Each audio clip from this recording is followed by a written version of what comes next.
El subterráneo es un símbolo, un laberinto, donde en silencio nos cruzamos con nuestros semejantes, sin saber quiénes son y a dónde van. Cientos de andenes en los que aprovechamos para establecer un balance, rever una situación e intentar abordar más que un tren, un cambio de vida o de vía. Es un extraño juego en el que nos sumergimos por infinitos túneles, sin darnos cuenta de que en cada transbordo estamos cambiando definitivamente nuestro destino. Con el subte descubrí la más poderosa máquina de mirar.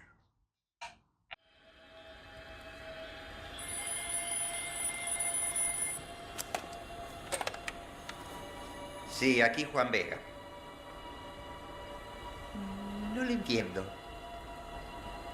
¿Qué se perdió qué?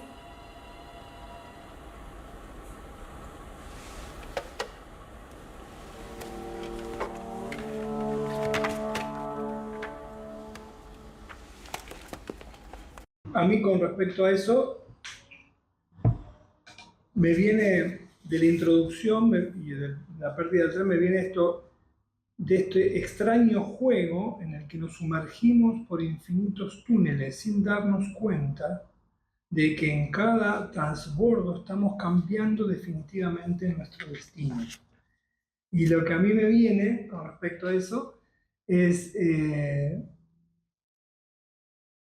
con respecto al extraño juego que nos sumergimos sin saber, me viene la pregunta del seminario 10, ¿Chez moi? ¿No? ¿Qué quiere el otro? En tanto que el extraño juego sería la respuesta que creemos que eso tiene. Y el sujeto se sumerge en los túneles intentando descifrar qué lugar ocupa en esa maquinaria infinita.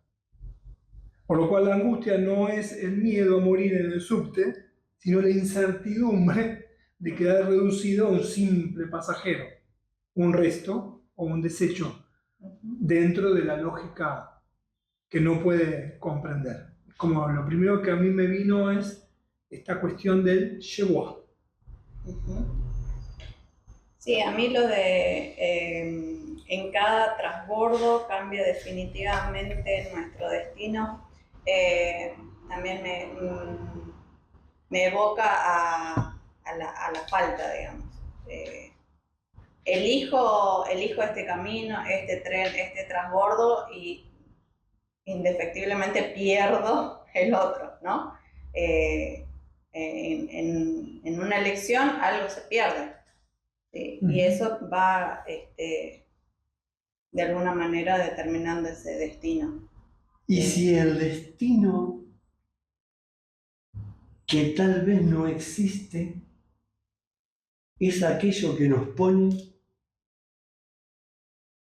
como decía Borges, frente a dos puertas. ¿Cuál tomar?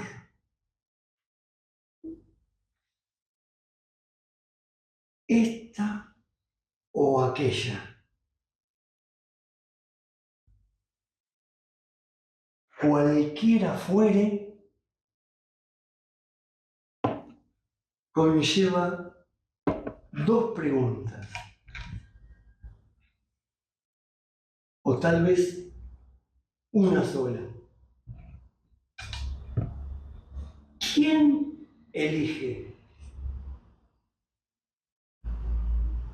Es tal vez la puerta la que elige,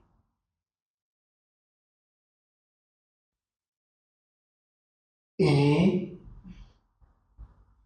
Sí, a mí me vino algo no tan borgiano, sino más de Matrix.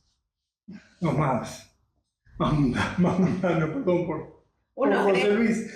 Pero, digamos, me viene la escena de la elección que tiene que hacer Neo, el protagonista de Matrix, con respecto a las dos pastillas, la azul creo que y la roja, ujú, que también estamos como en la misma, claro, en la problemática de la decisión, diría, Ujú. en relación a un sujeto, es decir, ¿quién elige? sí, porque también uno cree que elige, ¿no? Uno cree que está eligiendo, uno cree que sabe hacia dónde se dirige, hacia dónde me llevaría tal o cual elección y en realidad hay elecciones que nos llevan a lugares donde no estaba planeado y ahí me parece que aparece la angustia, cuando ese horizonte no es predecible o prefijado, Sí, ¿no? Ahí se pierden las orientaciones. o es la captación de que claramente uno no eligió eso, Mm. o no quiso elegir eso y se encontró igualmente eligiendo, y sin embargo, esto, ¿no? La presentificación de algo que supuestamente uno cree en la ilusión de suponer que uno elige y lo que no eligen. Igual, me parece que lo que vos decías, Claudio, con respecto a hace un rato por fuera de la cámara, pero que tiene que ver con que la presentación es la presentación del dispositivo analítico en sus elementos Ujú. claves, digamos, lo subterráneo y lo de la superficie. ¿Cómo viene uno? Viene uno como paciente contando las dificultades, las vicisitudes de la vida y lo que no anda para arrancar, lo que, En la superficie. en la superficie. Más luego se encuentra con que hay una red de subterráneos que no tiene la más pálida idea de cómo es que van, a dónde van y dónde me llevan. Por lo cual ahí hay una interesante metáfora de lo que podemos pensar como el dispositivo analítico Ujú, como tal. ujú. Bien, ¿algo más, Fabio, que vos se te ocurra de esta primera escena? Nancy. Me llamó la atención también en la voz en off cuando dice que se encontró en los subterráneos una máquina de mirar. Eh, Uh-huh. que también me resuena como metáfora de análisis. A mí ahí escribí algo con respecto a esto. También lo vi a la máquina de mirar con respecto al objeto escópico. Me vino algo. El objeto A como mirada.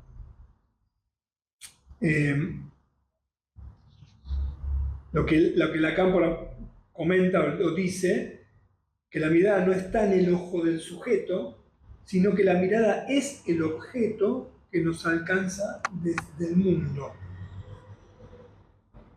Por lo cual, definir subte como una máquina de mirar es reconocer que el sistema, otro, vamos a llamarlo así, el otro, nos observa. Y el sujeto en el subte no es el que mira, sino el que es capturado por la mirada del sistema o la mirada del otro. Eso me vino. Y algo de la angustia también, pensé, que es la señal de ese encuentro con ese objeto. Hay una escena también muy interesante en la película con respecto a que él se angustia muchísimo, el protagonista, que es Pratt, donde bueno, el subte con las luces y las ventanas que funcionan como espejos negros es un dispositivo que pone al sujeto en posición de objeto. Sí, Ser mirado por una máquina, una estructura sin deseo humano.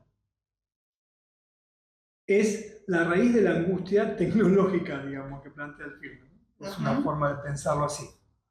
Bueno, a mí lo primero que me viene con respecto a falta un tren, con respecto a la falta de un tren, es buenísimo porque nosotros nos manejamos o decimos que nos manejamos todo el tiempo con lo que falta. Y por suerte falta, diría uno, ¿no? Es decir, a mí me viene lo que, si lo ponemos en la perspectiva del seminario 10, me viene la angustia como la falta de la falta. Por lo cual, que falte un tren en esta dimensión, en la tridimensión o cuatridimensión, implica una cosa recontra inquietante. En la película se ve bien. Entonces, primero me gustaría decir que la angustia no la define Lacan como el miedo a un objeto, o que el miedo al tren que se choca, sino a la falta de la falta. Entonces, en la llamada, cuando Vega en la película dice, ¿qué se perdió? ¿Qué? Lo que se ha perdido es un objeto que no debería poder perderse en el sistema. Esa es la clave. En el sistema simbólico, un tren completo, digamos, ¿no? El tren, que debería ser un significante claro en el tablero de control, se desliza hacia otro lado, hacia algo raro, hacia lo real, diríamos nosotros en términos lacanianos. La angustia de Vega surge cuando el sistema, el gran otro, ya no puede cubrir ese vacío. El objeto A aparece en su vertiente de lo que sobra o lo que no encaja. Es ahí donde empieza eso a inquietar de una manera extraordinaria a todo el mundo. De hecho, que hayan invitado a un otro que sabe, que le suponen un saber, en este caso es Pratt, que termina no siendo arquitecto, sino topólogo, por lo cual aparece ahí algo de un llamado de ese que está experimentando la falta de la falta, a un otro que supuestamente le atribuye un saber, lo cual eso implica lo que nosotros llamamos el sujeto supuesto al saber. Eso es con respecto a la falta que me viene. No sé si alguien quiere decir algo más. Con respecto a esto que decías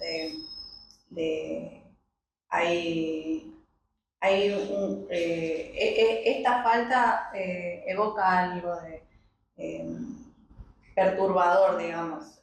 Yo asociándolo, digamos, al subterráneo como metáfora de análisis, lo pensaba como conmoción del fantasma. ¿No? Hay una pérdida de referencia, nadie sabe dónde está ese tren, cómo se pudo haber perdido en un circuito cerrado. Eso es lo que causa conmoción, digamos, ¿no? Y fíjate que a la primera ni siquiera se cree en esa falta, digamos. Es como que dice, bueno, sí, está fallando el sistema, nadie puede todavía captar la gravedad del asunto.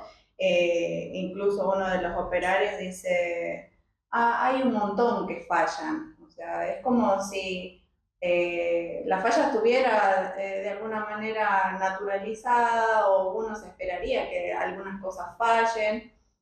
Y es, no sé si a la tercera que vuelve a fallar el sistema, que recién se presta atención, empieza a llamar la atención esta ausencia, este tren perdido. Y viene el comité de los que saben, ¿no? De políticos, policía, todo. Hay una escena muy, muy discreta, que está el diario sobre la mesa, y dice una ola de personas desapareciendo en Buenos Aires, ¿no? O sea, en ese tren perdido hay gente. Entonces ahí es donde se empieza a tomar magnitud de la situación. Sí, también como que es la emergencia de una presencia, de una falta que no debería suceder. No debería suceder que el tren 86 no estuviera, pero inclusive hay signos de que sigue estando. O sea, lo inquietante, lo tremendo es que sigue estando signos como el cambio de luces, luces diferentes, donde eso realmente perturba y angustia, claramente. Eso estaba ahí donde hay signos de que sigue estando, pero no está. Semblante de tren. Eso que parece ser un tren en algún punto de su curso se desvía, sale de curso, del discurso del amo a otro discurso donde acontece lo imposible. El tren estaba ahí donde ahora falta. La angustia nace de la inminencia de ese vacío. Si un tren puede desaparecer, el sistema entero es una ficción. Agárrense. El teléfono deja de ser un instrumento de comunicación para ser un instrumento conductor de lo siniestro. Falta un tren, che, ¿cómo? ¿No? ¿Y qué es sino un Heimlich? Es lo siniestro, lo más familiar y lo más íntimo que se transforma en aquello que falla y que está. Las luces detectan el paso de trenes donde no los hay, o sea, fallan. Se producen cambios de vías aun cuando no los ordenamos. Y hay un tren completo que no podemos encontrar.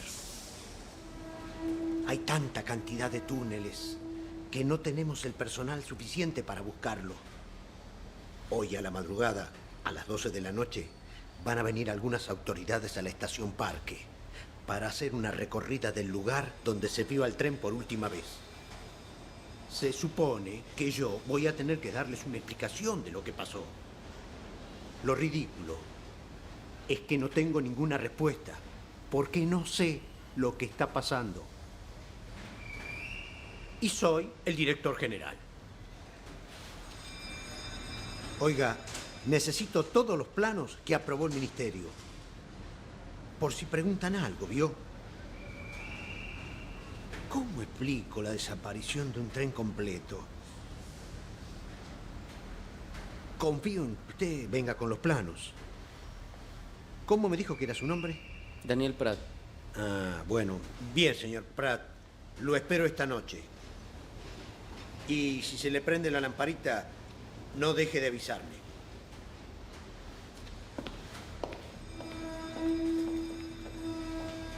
Maquinista Figueroa, diríjase a la oficina de mantenimiento. Bueno, ahí me parece que lo que introduce en la escena es algo maravilloso, porque empieza como a armarse toda una cuestión, una tensión, ¿no? en la película que me parece que es buenísimo, donde él dice, hay una parte donde Pratt dice que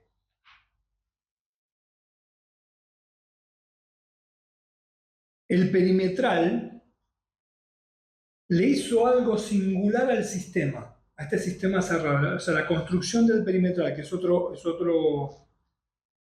otra cosa, algo accionó sobre los subtes y que esto alteró. A mí eso me hace pensar en la función analista, en relación a introducir algo en el discurso que se viene dando yoico, digamos, en el discurso le estoy comunicando lo que estoy sufriendo, las vicisitudes de la vida, donde el analista lo que intenta hacer como función es introducir una singularidad donde se produzca el nodo. ¿Y qué es eso? Sino el significante, ¿no? El signo de la falta de significante, que es lo único que puede dar el analista, porque es lo único que no se soporta, porque puede provocar la más indecible angustia y a la vez puede llevarlo a quien está siendo atravesado por la singularidad, la particularidad, a captar la naturaleza del inconsciente. Esto me viene como un párrafo no literal, pero sí del seminario 8, en el apartado que es de la transferencia, creo que es, donde dice esto de la función analista.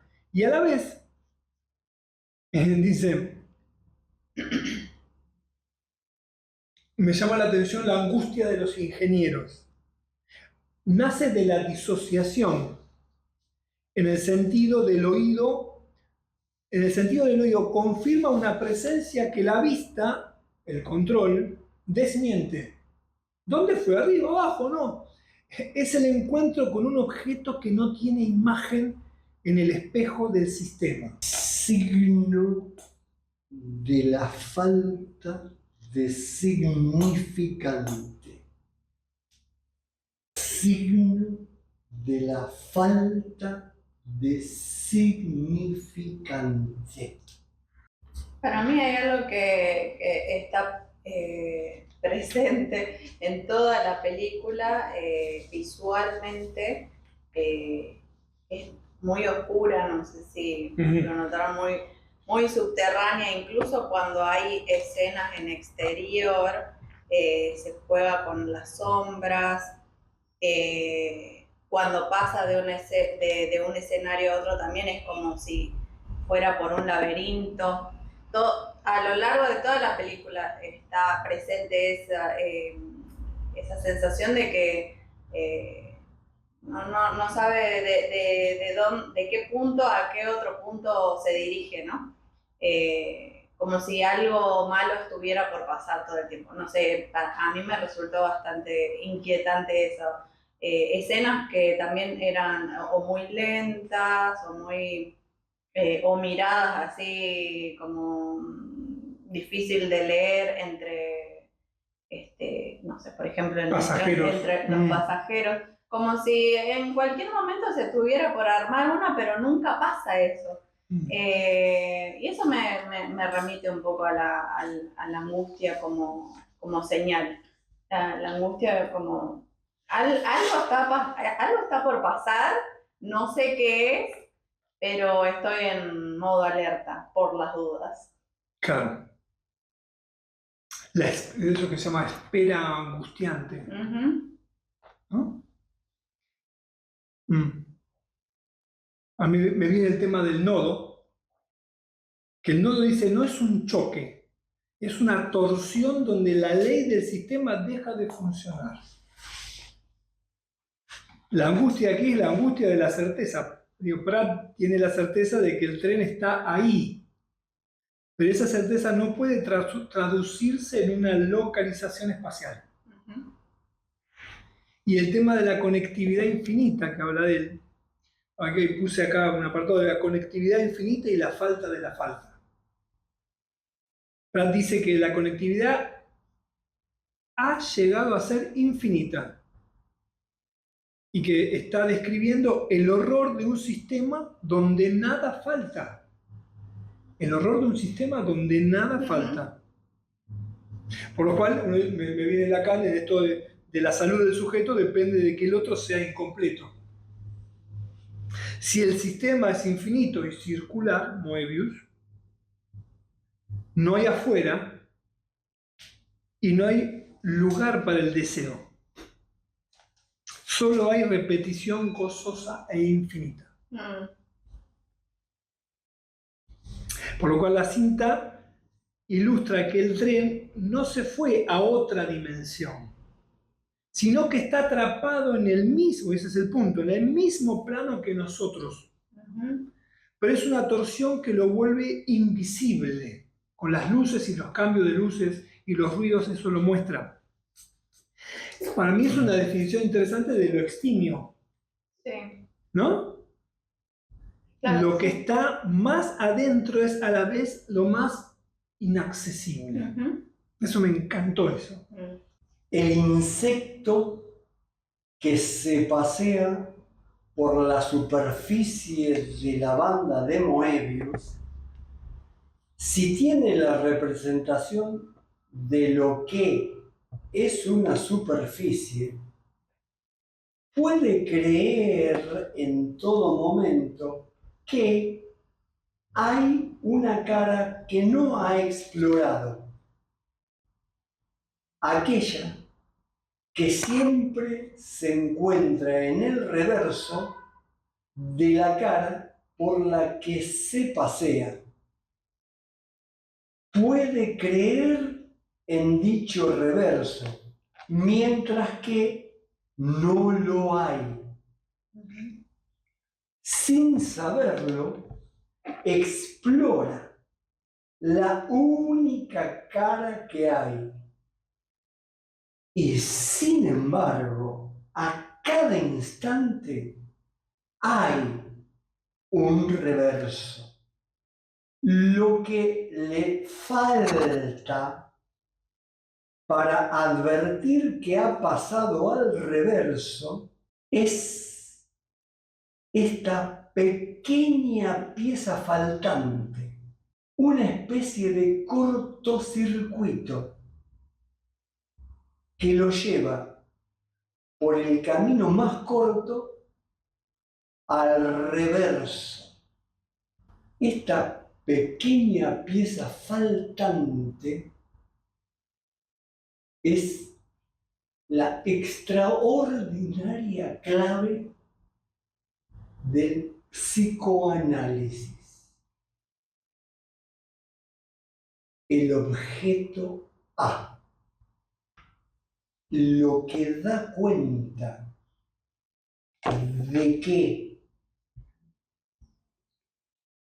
es el hecho de que falta lo que constituye toda la realidad del mundo por donde se pasea el insecto.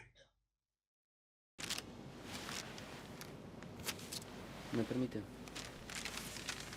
Si observan este papel se pueden dar cuenta. Esto es una simple cinta, con dos caras. Pero uniendo los extremos de esta manera, obtenemos una cinta muy particular. Es una cinta de una sola cara por la que podríamos circular permanentemente, sin fin. Pero esto, trasladado a una red subterránea, debe tener un número infinito de particularidades. ¿Pueden imaginarse cuáles serían las propiedades de una red como esta? Tampoco yo puedo. A decir verdad, la estructura de todo el sistema con el perimetral está más allá de mi alcance. No puedo hacer más que meras suposiciones. Esto es el colmo. Tenemos 200 kilómetros de túneles.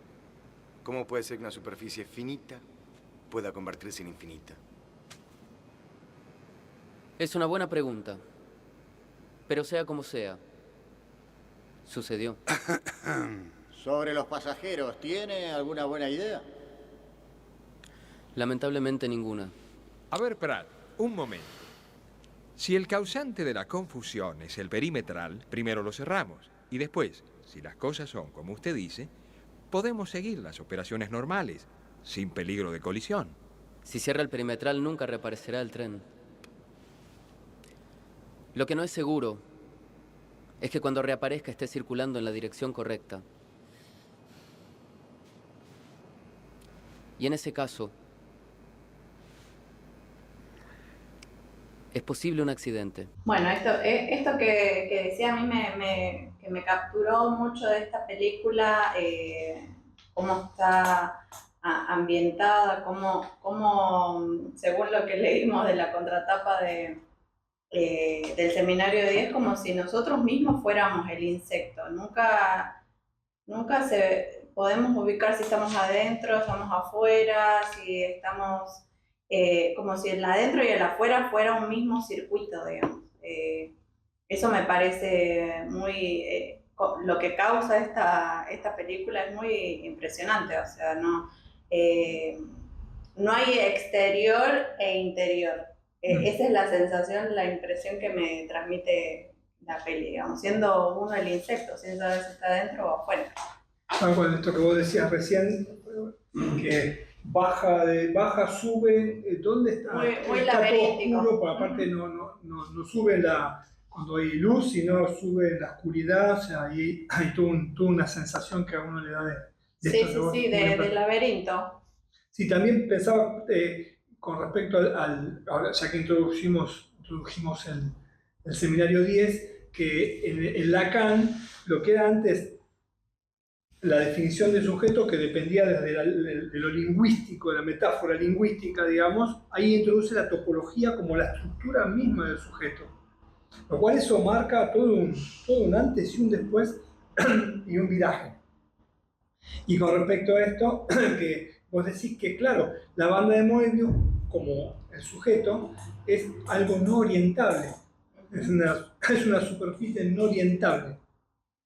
Lo cual que el anverso y el reverso, sin cruzar nunca el borde, nunca se sabe. ¿No? Sí, eso me parece que cómo está representada en la película es hermoso. Es una experiencia, no es algo que lo entendés racionalmente. Estás inmerso en la película teniendo esa experiencia de la superficie. Es una experiencia. Aquello que se vivencia.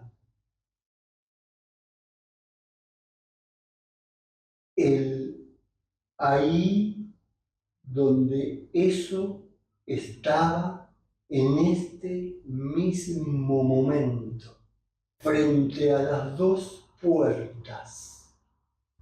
Soy yo quien elige la puerta que abro y paso hacia el otro lado. Y si en vez de tomar esa puerta hubiese tomado la otra, ¿qué es lo que hizo que tomara esa puerta? Una vez más, aun cuando ese hecho mismo no hace sino que al atravesar la puerta lo que sucede es darme la cabeza contra la pared. 1, 2, 3, 4. ¿Cuántas veces hace que me viene pasando lo mismo? ¿Lo elijo yo? Es más, antes de ir nuevamente por ese camino, ya recorrido tantas veces, digo, ¿y si tomara la otra? Pero no, hay algo que se impone y me lleva a volver a hacer lo mismo. Basta. No quiero que me pase más eso. ¿Cómo hago? La angustia me surge cuando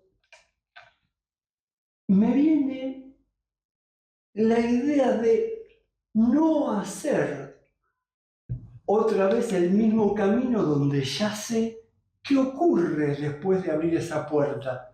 Y digo, no, basta. Esta vez voy a abrir la otra puerta.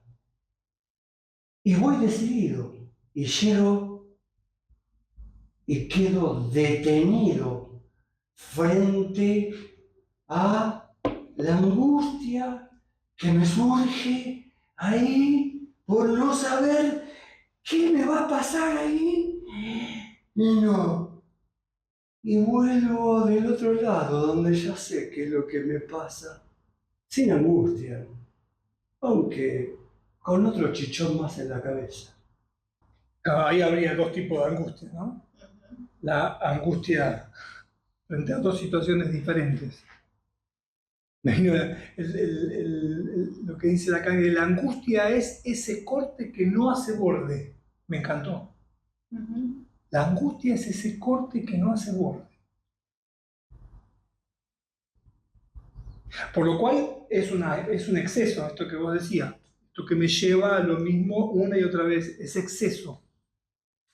El infinito que menciona Pratt es como la saturación de lo real, ¿no? El sistema de subtes que antes estaba limitado por planos, horarios, el nombre del padre, ¿no? Ordenadito, ahora está desbocado, lo cual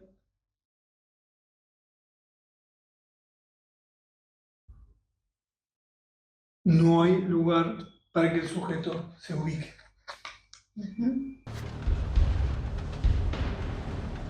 Le costó llegar, ¿no? Doctor Mistein. Cálmese. Sé que tiene muchas preguntas para hacer.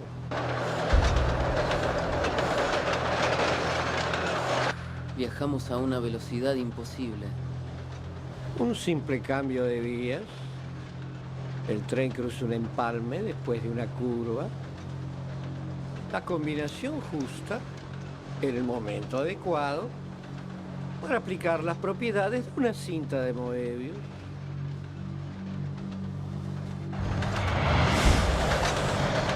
Inventó una máquina perfecta. No blasfemes, hijo. El hombre ha inventado numerosas máquinas, pero olvida que él mismo es una máquina mucho más complicada que todas las que ha inventado. Ahora no habrá límites. Nunca los hubo. El hombre no conoce ni sus límites ni sus posibilidades. Ni siquiera conoce hasta qué punto no se conoce.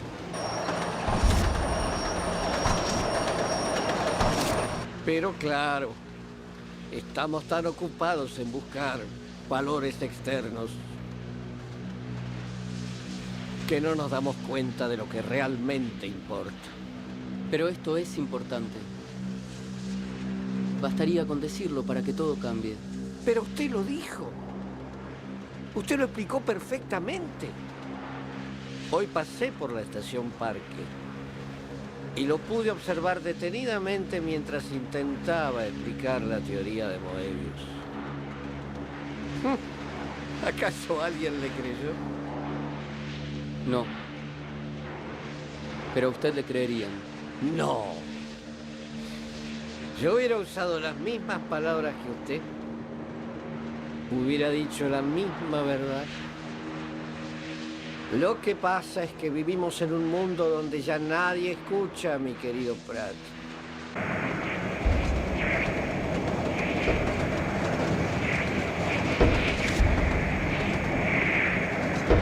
¿Qué piensa hacer con todo esto? Nada. ¿Cómo nada? No se preocupe, Pratt. Ya llegará el momento.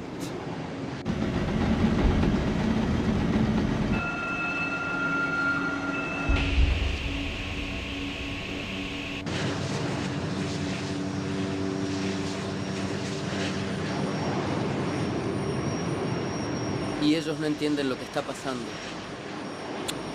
Ellos jamás podrán despertarse antes de haberse dado cuenta de que están dormidos.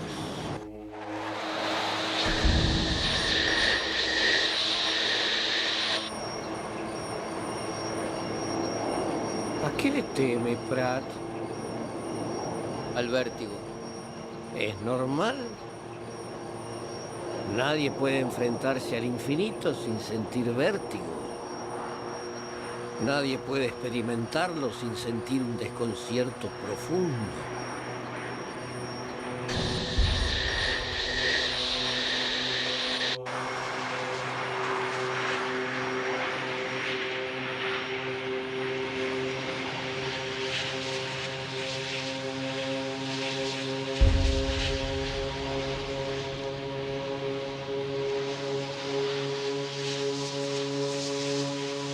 Si nos estamos moviendo a la velocidad del pensamiento,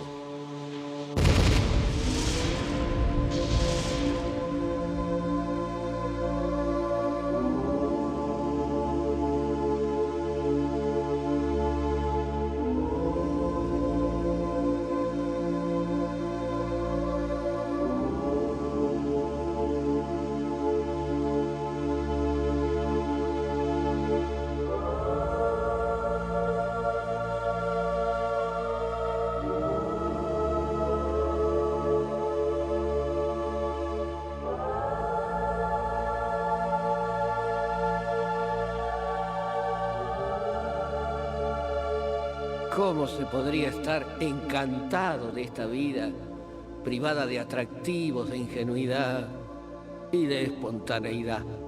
¿Cómo no preferiría quedarme aquí en las sombras, si ahí afuera hay un mar de sorderas que nos está arrastrando a ser irremediablemente desgraciados?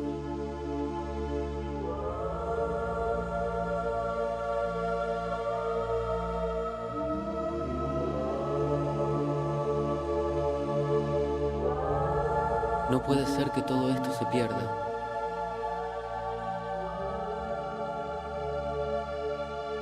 Ni los hombres ni el tiempo desaparecen sin dejar huellas. Quedan fijados en nuestras almas.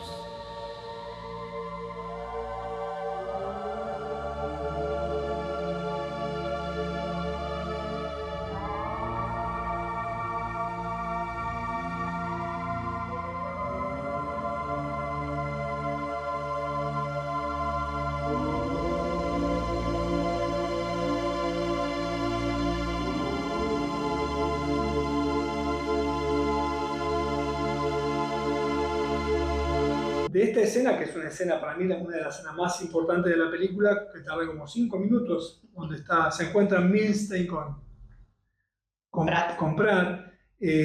A mí lo que me surge en relación al análisis, y que es como que el camino que Pratt va haciendo es un camino donde tiene que producirse primero la muerte yoica, la muerte de lo imaginario. Me hace acordar a la dirección del tratamiento, cuando uno dice, bueno, en el tratamiento tiene que morir el yo, dice, ¿no?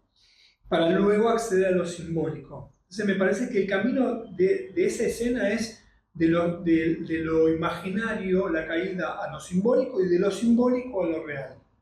De lo simbólico a lo real es cuando él ya en la velocidad del pensamiento ya le agarra vértigo y desaparece. Eso es algo que me gustaría compartir. ¿Y cómo se llega a eso? Yo lo veía representado en la película, haciendo un paralelismo con la asociación libre, digamos. Siempre hay un elemento que falta en la película. Primero falta el tren, después faltan los planos, y después falta el profesor Milstein, y después Pratt va todo el tiempo buscando eso que falta, y eso lo va metiendo cada vez más en el laberinto hasta que finalmente da, ¿no? Y ahí es donde hago el paralelismo con... es la regla fundamental del análisis. La asociación libre, sin saber a dónde nos lleva, nos hace encontrarnos con el elemento que falta, pero a la vez es lo que da lugar a que algo Y es lo que causa. Es lo que causa. Tal vez nos lleva a un lugar en el que podamos dejar de sufrir lo que somos a diario, más allá de la falta. Hay que volver también, ¿no? O sea, se va más allá, pero se vuelve, ¿no? Porque si no... Y no es sin vértigo. Y no es sin vértigo, total. Ni sin angustia. Aparte le dice, viste, no se preocupe, nadie puede enfrentar el infinito sin sentir vértigo y angustia, ¿no? Digamos, es algo que es una de las manifestaciones clínicas de la angustia, el vértigo, el mareo, que yo empieza a marear si no hay una cuestión clínica, ¿no? De por medio. También ahí introduce algo que me parece está buenísimo, que también es más borgiano, en un sentido que es el tema del sueño y del despertar.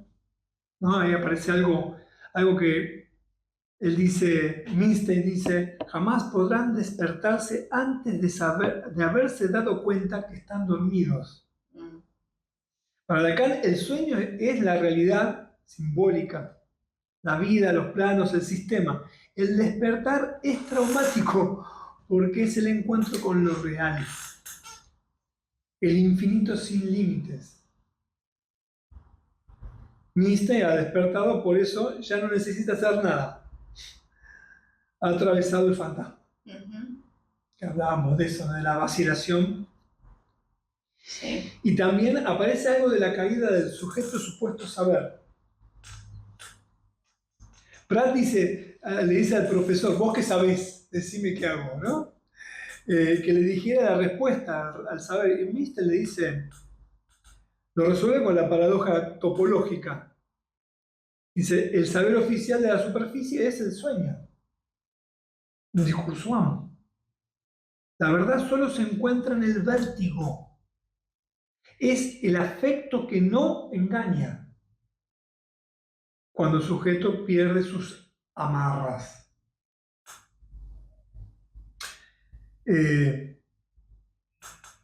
Bueno, eso. Me pareció la escena, me parece hermosa. Y la última... Hay que verla varias veces. Hay que verla mucho. Hay algo que queda y también me hace pensar a las huellas del alma, como al rasgo unario, es como un camino en regrediente hacia los orígenes, a los inicios, donde él dice, ni los hombres ni el tiempo desaparecen sin dejar huellas, quedan fijados en nuestras almas. Hoy me contaba un paciente que había soñado con un amigo que ya no está, que lo quería mucho de toda la vida, y él estaba asombrado porque siempre antes de las fiestas se encontraban. Entonces decía, pero hace muchos años que él falleció, y me encontraba como siempre. Digo, ¿qué es sino un encuentro de esto, ¿no? De quedar fijados en nuestras almas? Sí. ¿No? Hermoso. Sí, sí. Y que tiene que ver con esto que se llama el rasgo unario, como eso que da digamos, lo primero fue, ¿no? Es el rasgo unario, luego el verbo que se hace carne. Bueno, eso me viene. Nancy, ¿algo más? Esa escena es para verla varias veces. Muchas. Porque hay también una cuestión con el tiempo que es difícil de captar a la primera, ¿no? En la teoría, para encontrar ese nodo, el tren tiene que alcanzar, hay toda una fórmula, hay que alcanzar cierta velocidad para que se genere ese nodo. Lo cual también habla de los tiempos lógicos en el análisis, de los tiempos del inconsciente, que no son cronológicos, que no son lineales, que uno cree avanzar y a veces cree retroceder, y en realidad son sensaciones, no hay ni avance ni retroceso, hay efectos de análisis. La cabina. Mr. Pratt. Ahí donde es el lugar